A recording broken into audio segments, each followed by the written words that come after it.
Hi, magandang araw po ulit sa inyong lahat for our first reading of the day. Tingnan naman po natin kung ano po ang makikita natin sa first reading of the day. But before that, hinahanap ko lang po ang aking lighter. No, hindi ko po makita.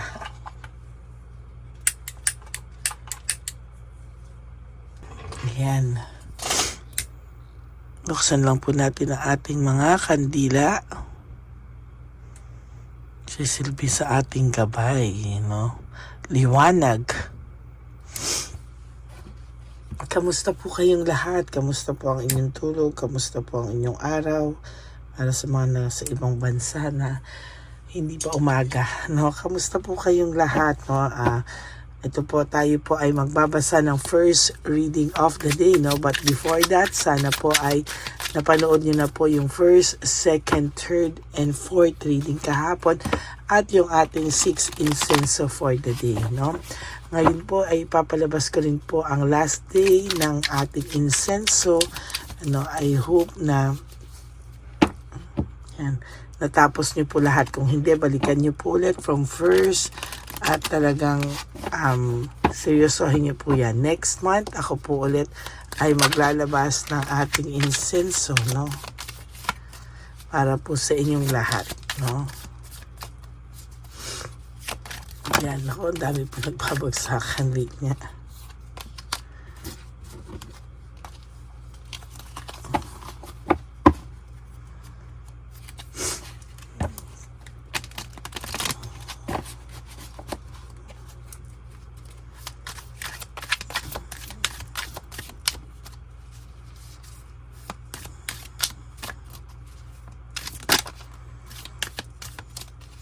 Yan. Sana lang, huwag niyo po skip to kasi dito po ako kumukuha ng koneksyon sa inyong lahat. Yan.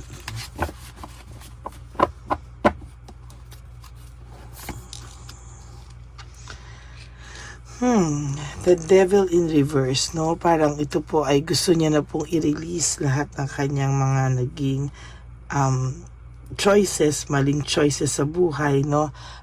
Sa nakikita ko po dito ay para po siyang gusto niya na pong makawala dito, no, sa kanyang mga nagawang kalokohan sa iyo. Gusto niya na pong ma-release yung mga feelings of guilt, no? Gusto ka po nitong makausap, no, para po gumaan-gaan po yung pakiramdam niya, no?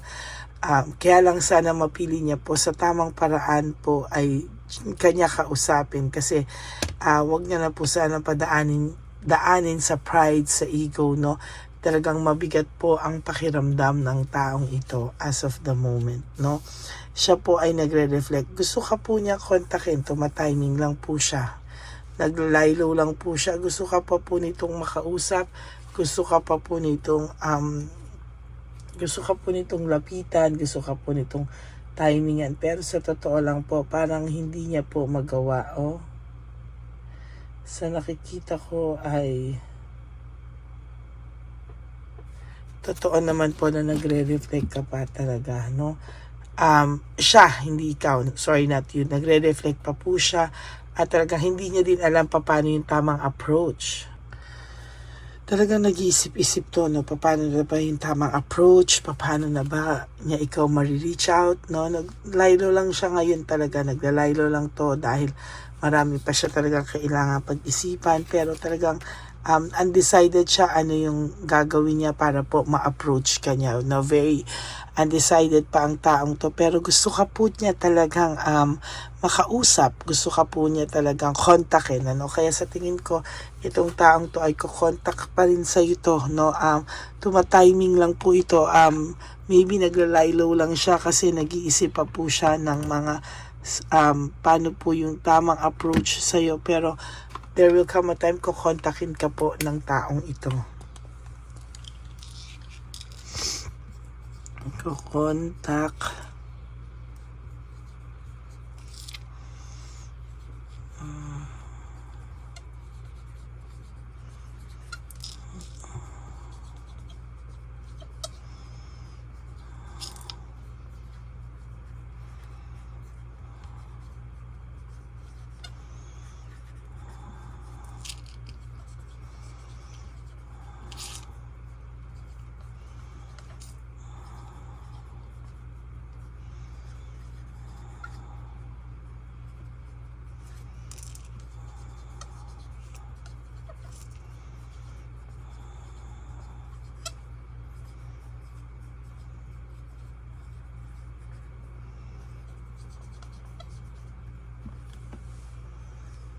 tamang pag-approach sa'yo, no? So, kukontak pa din sa'yo ang taong ito. Tumatiming lang siya at lalo dahil nag-iisip siya ng tamang approach sa'yo. At nag-iisip din po ito ng mga nangyari, no? Kaya sa totoo lang, itong taong to ay talagang makikita mo, tumatiming lang po ito. Pero, hindi ka naman din po nito nawawala sa isipan niya. Palagi ka pa rin naman, ayan, sinasabi ko pa lang, nabunot ko na, no, palagi ka pa rin po niyang iniisip at open pa rin naman po yung puso niya sa'yo, no? Binabalanse niya lang po yung mga bagay-bagay sa ngayon. Naiisip niya pa rin naman po yung connection nyo, yung partnership nyo o yung pinagsamahan nyo, sa totoo lang, no? Kaya wag ka pong mag-alala dyan. Talagang iisipin at iisipin ka po nito kahit ano ang mangyari, no? Marami lang pong nangyayari sa kanya ngayon, ano, at marami po siyang distraction sa ngayon. Marami pong nangyari sa buhay niya na hindi maganda at hindi niya ma-handle ng tama. Kaya po, ganyan po ang nangyari o ganyan po ang iniisip niya. No, and so far sa nakikita ko po, mahirap po talaga yung ganitong klaseng pag-iisip, no? Talagang naiisip ka po niya at talagang hindi po mawala-wala kasi sa kanya yung mga isipin niya, no? Ang dami niya po isipin na hindi niya na matolerate sa isip niya. Marami pong nangyayari sa kanya na parang overwhelming na po at medyo may pagka-cruel, no? Yung mga pangyayari sa buhay nito, no? Hindi niya po ma-handle ng tama, no? And ayan, no, ayan po yung sinasabi ko sa inyo. Nako, talagang sinasagot tayo ng baraha because it's Tuesday, a very, very powerful day, no? Ang dami po niyang problema, insecurities, failure ngayon sa buhay niya. At parang lagi po siyang wala sa sarili niya. At parang napaka-unstable po ng isipan niya sa ngayon, ano? Ang dami niya pong problema na hindi niya po alam paano solusyonan. Kaya po gulong-gulo po ang isip nito. Pero kukontak po ito sa inyo. Nararamdaman ko po na there will come a time na lalapit sa ito. Tumatiming lang po ito, nagpapalamig, lie low. Pero there will come a time gusto ka pa rin po nitong makausap talaga. Hindi po siya titigil hanggang hindi ka po niya nakakausap din, eh. Meron po sa inyo, may mga naka-block to sa inyo. Either siya yung nag-block, ikaw yung nag-block. Meron po kasi siyang emotional overwhelming po yung kanyang emotional stage ngayon, ano. May emptiness din po siyang nararamdaman. Kaya siguro sa sobrang overwhelming ng sitwasyon niya din, tapos nakakaramdam pa siya ng emptiness, parang blinaka muna po niya kasi parang siya din naman po yung binalikan ng mga kalokohan niya, no? Siya din po yung binalikan. Takot din po siya, no? Harapin ang mga bagay na ito sa iyo. At ikaw pa kasi po yung bliname niya, no? Sa lahat na nangyari sa inyo, parang ikaw pa po yung bliname niya, no? Parang hindi niya po matanggap yung mga nangyayari sa kanya sa ngayon, no? Marami po kasi tao sa kanyang nakaharap na superficial lang, meaning hindi po totoong tao, no? Kaya itong taong po ito ngayon ay confused, no? Para po siyang naguguluhan sino mga totoong tao sa kanya ngayon at sino po yung mga hindi totoong tao, no? Para po siyang walang gana sa buhay yung ngayon. Tinatamad po ito, parang hindi niya po alam, parang sige, parang hindi na lang, wag na lang, no? Parang hindi niya kaya ngayon yung mga makipag-usap, magtiwala, no? Para po siyang sinasakal, no? Nakakaramdam po itong taong to ng pagkapagod, self-pity, no? Nagsi-self-pity po ito, meron po siyang loss and grief, no? Hindi niya po talaga mabalanse yung bagay-bagay ngayon sa kanya, no? Na parang ang pakiramdam niya po anytime soon siya po ay sasabog, no, from this. Sasabog po ito anytime, talagang sinasabi ko po sa inyo. You know, meron po ako nakikita dito na lack of courage, no? Hindi niya po kaya, no, yung mga nangyayari sa kanya. Kaya kahit po sa trabaho, nadadala niya po ito. Naging matigas po kasi ang ulo nito. Kaya pati trabaho niya, pwede pong maapektuhan. Ano? Yun po yung sinasabi ko sa inyo na kahit sa trabaho niya, ay pwede pong maapektuhan ang kanyang trabaho. No? Akala niya po may mga kaibigan siya o tao sa paligid niya na supportive. Well, in fact, mali po, no? Maling-mali po yung mga nangyari sa kanya, no? Hindi niya po ine-expect na yung kala niyang mga taong loyal sa kanya, yung mga taong akala niya ay tapat sa kanya, parang feeling niya po ngayon pinagdududahan niya or may something po na parang hindi niya matanggap. Hindi daw po ito mga totoong tao sa kanya, no? Parang feeling niya po ang dami niyang failure na hinaharap ngayon, at kailangan niya pang harapin sa mga susunod. Kaya po sa sobrang depressed nito, parang ikaw na yung binintang niya sa lahat ng mga nangyari sa buhay niya na wala ka namang kasalanan, no? Siya po talaga ang gumawa ng mga ganyan, kaya wag niya pong isisi sa'yo, no? At ikaw naman, wag mong tanggapin dahil hindi mo naman po talaga kasalanan at wala ka namang ginawa. Kaya ikaw, wag mo rin naman pong tanggap ng tanggap, no? Pagtanggol mo rin po yung sarili mo dahil talagang wala ka naman po talagang kasalanan dito, no? So ngayon po parang nawawalan po siya ng motivation, lack of motivation, naging careless siya ngayon, unfocused po siya sa mga panahon na to. Very, very unfocused po siya, no? Tapos parang wala pong meaning lahat ng ginagawa niya.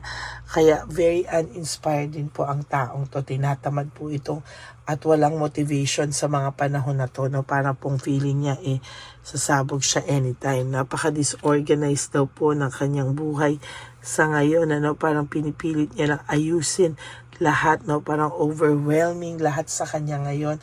Kaya there will come a time, hindi na po ito makakatiis. Kukontakin ka pa rin po nito, sinasabi ko sa iyo.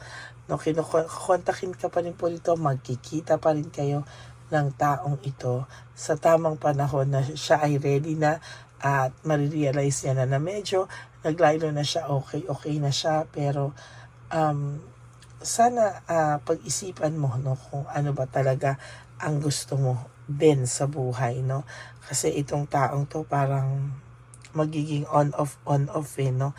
Dahil hindi niya alam kung ano ang kahitatnan ng malungkot niyang buhay. Ay overstress siya, overstress, burned out. Talaga pong ang dami niya po kasing ginawang pagsisinungaling. At ngayon po talagang very careless po siya sa lahat ng mga kanyang ginagawa, no? Stagnant po siya, no? Stagnant po siya. Para po siyang nakulong sa sarili niyang mundo, no? Talaga pong siya po ay medyo nakakarma po talaga sa kanyang mga pakiramdam, sa mga nangyari po ngayon sa buhay niya. Sobra po yung kanyang depression din talaga, no? Ayan po, sinasabi ko sa inyo. Ang sabi niya po, yun nga, very disorganized siya. Ang daming chaos na nangyayari sa buhay niya. Para na po siya nagiging aburido, impatient. Parang pakiramdam niya kahit ano ang gawin niya, wala namang napupuntahan. Parang kahit anong sipag niya, failure din. So parang ito pong taong to ay nakakaramdam ng pagkapagod, self-pity, lahat, no? Pero kagagawan niya po yan, So, may mga naririnig ako sa ngayon na kasalanan niya, kulang pa yan. Opo, no? Pero ayan po talaga yung nangyayari sa kanya. As a matter of fact, talagang for those of you, talagang binalikan na po ito ng karma niya. Talagang mabait po ito dati, no? Mabait na po ito dati. Nagkaaloko-loko lang po talaga siya nung nagkaroon siya ng ganitong mga isipin, nung ganitong mga overwhelming na, disorganized na siya. Yun po yung nakikita ko, no? And huwag ka na pong mag-alala. Contact pa rin po sa iyo. ang taong ito, no? So, for those of you na ayaw nyo nang kumontak sa inyo, block nyo lang po, no? Pero kasi talagang sa nakikita ko may pagkokontak na mangyayari, no? Marami pong unrealistic siyang naiisip, no? Kasi because of the sadness, no? Parang um, gusto niyang i-release yung kanyang energy, gusto niyang matama, gusto niyang basta hindi na mawala sa kanya itong isipin na to, no? Kaya talagang sa nakikita ko, there will come a time na baka, sabi ko nga sa inyo, baka itong taong to ay nag-iisip kasi siya ngayon nagre-reflect talaga siya. Parang nag-iisip talaga siya ng approach, no? Different kinds of approach, no? Parang nag-fail yung una, so kung merong nag-fail, merong pangalawa, pangatlo, yan, nag-iisip po ito. Lilo lang siya ngayon, pero hindi po ito tapos, no? Hindi pa po ito tapos at talagang makakaramdam ka pa rin po. Okay? So, yan po ang ating first reading of the day. I hope na naka-resonate po kayo. And if you do, can you please give me a like and comment down below para naman po malaman natin ang inyong feelings, no, dito po sa ating reading for the day. Okay? Maraming salamat po sa lahat sa inyo. And for those of you who would like to have your private reading, you can message me po at Lady Lee Elena. That's LADYLY Elena. Nasa dulong-dulo po yan ng ating video. Diyan nyo lang po ako pwedeng kontakin. But before the official and final and official and legit account ko, nilabas ko rin po ang fake account ng Lady Elena kung saan nagbibigay po siya ng mga fake names, fake numbers. Ewan ko po no kung paano siya talaga pero may PayPal pa rin po siya. Pero nilabas ko po yung mga conversation dyan ng iba. No, pumayag naman po sila at inalaw naman po nila ako na i-paste po yung kanilang conversation with that, no? Hi. Alam niyo po, nararamdaman ko yung energy talaga. Talagang sinasabi ko po, no? Nararamdaman ko po talaga yung inyong lungkot din, ano? So, please, wag po kayong malungkot, ha? Kaya sabi ko sa inyo, ay, nako, wag po kayong malungkot. Ano po tayo, have faith, no, and be grateful. Sabi ko nga po sa inyo, kahit anong lungkot, no, maging grateful lang po talaga tayo. Ay, naku po. Ganun po kasi ang buhay. No, minsan, hindi natin maintindihan bakit may mga ganitong bagay na nangyayari sa atin. Parang sa pelikula. Ay, naku. Pero wag kayong mag-alala, no? Kasi po, matatapos din po ang lahat ng yan. And, sabi ko nga po sa aking mga ever loyal, solid, and faithful na Lady Elena family, no, na always wake up for today lang muna po, no? You do 3 things that will make you happy for the day. Kailangan po ay maging grateful tayo pagising natin kahit sobrang lungkot. Kasi nagising tayo, may buhay pa tayo.